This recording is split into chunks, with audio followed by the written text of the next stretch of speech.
Well, certainly workforces is number one in any conversation that we have about healthcare.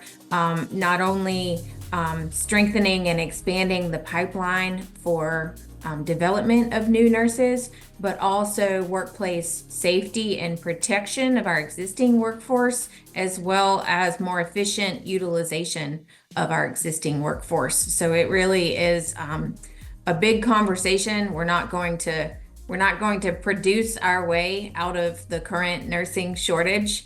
That's part of it. But we require and are pursuing a multifaceted approach.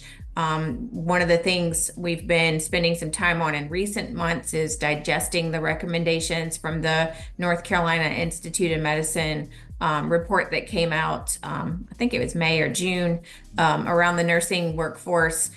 There are a multitude of recommendations in there that are really, really strong and fantastic. I think the challenge for us in the healthcare community, as well as the community of North Carolina at large, is prioritization and figuring out kind of where we go first on that roadmap. We have really been encouraging the legislature to invest in product development.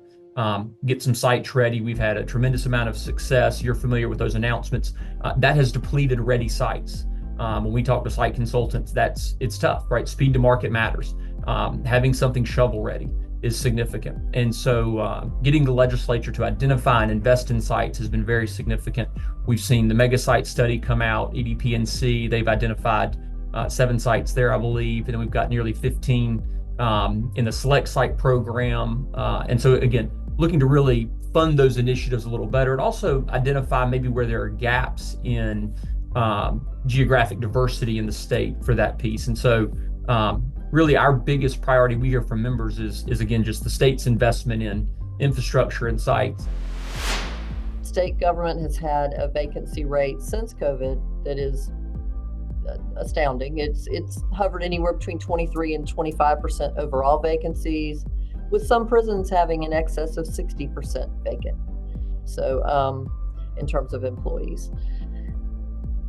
Now that's not great on a good day for anyone. And you mentioned earlier how pretty much every industry has to touch state government somehow, some way, and we need to be there able to respond to these needs of all the citizens and all the businesses. But I think Hurricane Helene really drove the point home, because we have a little bit of a different, we need a workforce everywhere, and every workforce is important. But when there's a disaster, when something like that happens, the workforce everybody's looking to come save lives first and try to put lives back together, and then put things back together so businesses can restart, is government. And when we've been ringing the alarm bell for years now that the chickens are going to come home to roost. And I feel like with Helene, they really did. We also had the largest response we've ever had to our annual rural poll, which is kind of an informal polling process that lets us kind of gauge what people are thinking on the ground, the leaders we're working with in our network. And I can tell you that there were 7 issues that of greatest concern that were identified, and all 7 of those, over 50% of the respondents listed them as an area of greatest concern. I don't think there's any surprises here, but what is surprising is that there's 7. That's more than we've seen in recent polling, but what they are makes a lot of sense. Affordable housing, 72% ranked that as area of greatest concern.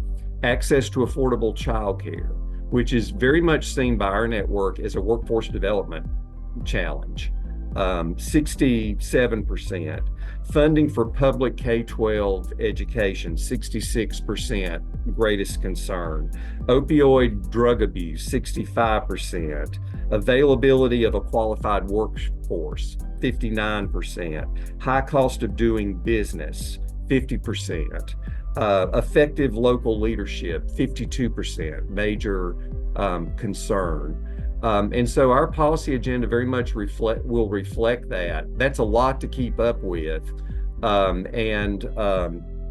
and so, you know, the four priority areas for us will be education, health, infrastructure, economic development, very much looking at them through our rural economic development lens.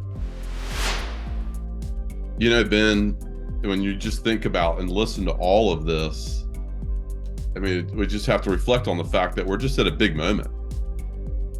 I mean, we're really just at a big moment where it's going to take a lot of leadership from our state, local, federal officials to address Western North Carolina, to address population changes that are happening within North Carolina, to address grain of North Carolina, to address childcare issues, rural, urban.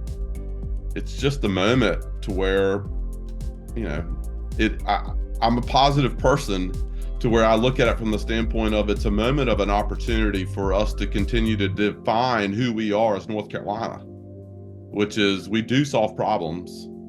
Sometimes it's not the easiest way, but I do think we do things well.